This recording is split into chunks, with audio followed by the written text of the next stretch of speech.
Assalamualaikum warahmatullahi wabarakatuh. Bismillahirrahmanirrahim. Alhamdulillahirabbil alamin. Wa bihi nasta'inu ala umuri dunya waddin wassalatu wassalam ala asrofil anbiya'i wal mursalin sayyidina wa maulana Muhammadin wa ala alihi washabihi ajmain, amma ba'd. Di sini saya akan mempresentasikan kegiatan program praktik lapangan yang saya lakukan pada tanggal 24 Januari sampai 4 Maret 2022. Program praktik lapangan yang saya lakukan pada kali ini adalah bertempat di Pandawa Furnitur Jepara. Gambaran umum perusahaan. Pandawa Furnitur adalah perusahaan mebel yang terletak di Desa Dongos, salah satu desa yang berada di Kabupaten Jepara. Perusahaan ini termasuk perusahaan yang masih dini, yaitu lahir pada tahun 2014. Berjarak 7 km dari Universitas Islam Nahdlatul Ulama Jepara, dengan waktu tempuh sekitar 16-17 menit. Yang awalnya perusahaan ini hanya memproduksi barang lokal minimalis, pada tahun 2016 mulai dilirik oleh salah satu manajer di gudang CV Kokon Asia dari Yogyakarta. Berkenalan singkat serta melihat produk dari perusahaan Pandawa Furnitur yang menurut manajer tersebut sangat memuaskan. Lalu CV Kokon Asia menurunkan order kepada perusahaan Pandawa Furnitur sebanyak 120 pieces kursi tamu yang berbahan kayu jati TPK atau kayu solid.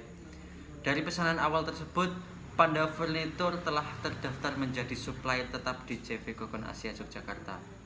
Dari itu, banyak gudang yang menginginkan Pandawa Furnitur menjadi supplier di tempatnya, termasuk CV Asenhaus yang bertempat di Troso, Pecangaan, Jepara. Lalu ada PT Kota Jati di Mambak, Jepara. Order lokal dari bos Haji Adi Langon tahunan Jepara, dan yang paling akhir masuk yaitu pada tahun 2020 yaitu PT Indo Exim yang bertempat di Mambak, Jepara. Struktur organisasi dan tugasnya. Struktur organisasi di perusahaan Pandawa Furnitur Jepara yaitu yang paling atas pemilik perusahaan yaitu Bapak Supriyono. Yang kedua adalah pembahanan juga dilakukan oleh Bapak Supriyono, yaitu bagian produksi yaitu Bapak Sobirin, Bapak Wagidi, Bapak Sulaiman, dan ada Bapak Yudo Priyogo atau saya sendiri. Pimpinan adalah pemilik sekaligus direktur perusahaan yang bertugas: 1. Menyelenggarakan pelayanan yang memuaskan kepada para karyawan di Pandawa Furnitur. Yang kedua, mengevaluasi dan menyelesaikan seluruh permasalahan yang ada dalam kegiatan produksi di Pandawa Furnitur. Yang ketiga, memberi gaji kepada karyawan sesuai dengan yang dikerjakan. Yang keempat, mengarsipkan nota pembayaran seluruh karyawan. Dari pembahanan, yaitu yang pertama, memikirkan ketersediaan bahan sebelum dikerjakan oleh bagian produksi. Yang kedua, mengubah bahan kayu yang mulanya gelondong menjadi komponen kaki atau sunduk dan lain-lain. Yang ketiga, memasukkan semua bahan ke dalam oven kayu bila permintaan produk dituntut untuk kayu kering. Tugas produksi: 1. Melayani order bentuk apapun yang telah disetujui. Yang kedua, melakukan proses produksi ketika bahan sudah disiapkan oleh bagian pembahanan. Yang ketiga, menyusun bahan-bahan tadi sehingga menjadi produk, jadi misal kursi atau meja dan lain-lain sesuai pesanan yang dipesan. Yang keempat, mempunyai komitmen bekerja secara sungguh-sungguh. Produk-produk Pandawa Furnitur. Dalam menjalankan usaha, Pandawa Furnitur memiliki berbagai macam produk, yaitu 1. Produk kursi. Kursi yang diproduksi di Pandawa Furnitur antara lain adalah: yang pertama, kursi minimalis.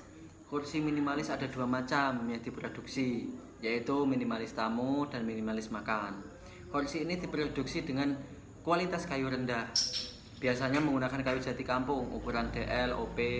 Ukuran ini diproduksi dengan kualitas menengah ke bawah dengan harga yang sangat terjangkau, mulai dari Rp800.000 sampai Rp2 juta satu setnya. Untuk yang kedua adalah kursi Modena. Kursi ini adalah order dari CV Asenhaus Troso, Jepara. Kursi ini diproduksi menggunakan bahan kayu dengan kualitas menengah. Kursi Modena dapat diproduksi dengan bahan 2 kayu, yaitu yang bagian dudukan dan sandaran menggunakan kayu jati, sedangkan yang bagian kaki menggunakan kayu waru. Kursi Modena itu diproduksi dengan kualitas kayu yang kering, kekeringannya di bawah angka 20. Yang ketiga adalah kursi Jogja. Adalah kursi yang dipesan oleh PT Kokon Asia Yogyakarta. Kursi ini diproduksi dengan kualitas kayu yang baik dan bagus serta lepas cacat kayu. Bahan dasar kursi ini menggunakan kayu jati solid atau kursi kayu TPK dengan kualitas kekeringan kayu di bawah angka 15. Yang ketiga adalah kursi rotan. Kursi yang rangkanya dari kayu lalu dudukan dan sandaran menggunakan anyaman rotan. Pandawa Furnitur hanya memproduksi rangkanya saja dengan bahan dasar kayu jati solid TPK dengan kualitas barang baik dan bagus serta sempurna. Kursi ini diorder dari gudang Gubuk Gerobokan yang diketuai oleh Bapak Ragil. Selanjutnya adalah produk meja. Pandawa Furnitur juga memproduksi meja dengan berbagai model, yaitu yang pertama meja tamu dan makan. Dua meja yang berbeda namun sejenis, yaitu meja tamu memiliki ukuran yang lebih kecil dan pendek, sedangkan meja makan memiliki ukuran yang lebih besar dan lebih tinggi.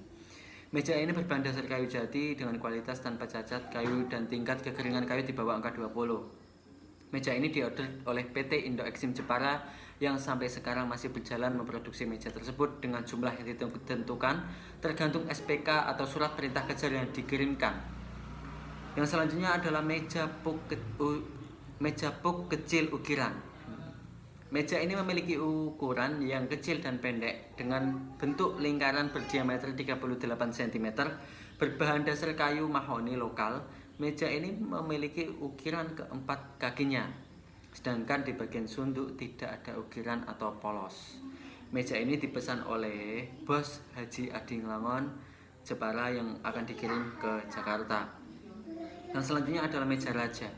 Disebut meja raja karena ukurannya yang sangat besar, yaitu berbentuk persegi panjang, yaitu 350 cm kali 200 cm yang berbahan dasar kayu mahoni solid dengan hiasan ukiran di seluruh bagian meja tersebut. Pelaksanaan praktek lapangan. Praktek lapangan yang dilaksanakan mulai tanggal 24 Januari sampai 4 Maret dengan di Pandawa Furnitur Jepara. Selama kegiatan ini, pembimbing lapangan memiliki peran untuk memberikan masukan-masukan dan arahan yang dibutuhkan mahasiswa. Adapun kegiatan yang dilaksanakan praktikan selama praktik lapangan adalah sebagai berikut. Yang pertama, pembelian bahan kayu. Yang kedua, pembahanan. Yang ketiga, produksi. Yang keempat, proses kirim barang. Yang selanjutnya adalah servis barang yang dinyatakan afkir oleh perusahaan. Kendala dan solusi. Kendala yang dihadapi adalah 1. Gergaji serkel tiba-tiba putus dan harus diantar kepada yang ahli untuk diperbaiki. Listrik tiba-tiba mati sehingga dapat mengganggu pekerjaan. Pisau alat jonter tumpul sehingga tidak bisa untuk menghaluskan kayu dan sangat mengganggu atau menghambat pekerjaan tersebut. Solusi dari kendala-kendala tersebut adalah dalam mengatasi kendala-kendala yang dihadapi, praktikan selama masa PPL dapat diatasi dengan cara sebagai berikut. 1. Jika gergaji serkel tiba-tiba putus, langsung dibawa kepada yang ahli agar ditangani lebih cepat dan bisa kembali bekerja. Yang kedua, listrik tiba-tiba mati. Cara mengatasinya adalah melakukan pengecekan token listrik atau menyiapkan genset. Yang ketiga, jika pisau alat jonter tumpul, segera dibawa ke tukang asah wilah terdekat untuk diasah terlebih dahulu agar pekerjaan bisa kembali berjalan lancar. Kesimpulan dari presentasi kali ini yaitu setelah melaksanakan praktik lapangan selama 40 hari di perusahaan mebel Pandawa Furnitur yang beralamat di Desa Dongos, RT 1 RW 4 Kecamatan Kedung Jepara, praktikan menyimpulkan bahwa 1. Praktek lapangan ini memperkenalkan kepada mahasiswa dalam dunia kerja yang nyata. Yang kedua, mengasah kemampuan mahasiswa untuk terjun langsung ke lapangan dan mendapatkan pengalaman dan pelajaran yang berharga. Yang ketiga, mengetahui sistem dan cara produksi barang mebel yang menjadi ikon di Kota Jepara. Sekian presentasi dari saya. Apabila ada kesalahan kata yang kurang enak didengar, saya mohon maaf yang sebesar-besarnya. Wallahul muwaffiq ila aqwamit thoriq. Wassalamualaikum warahmatullahi wabarakatuh.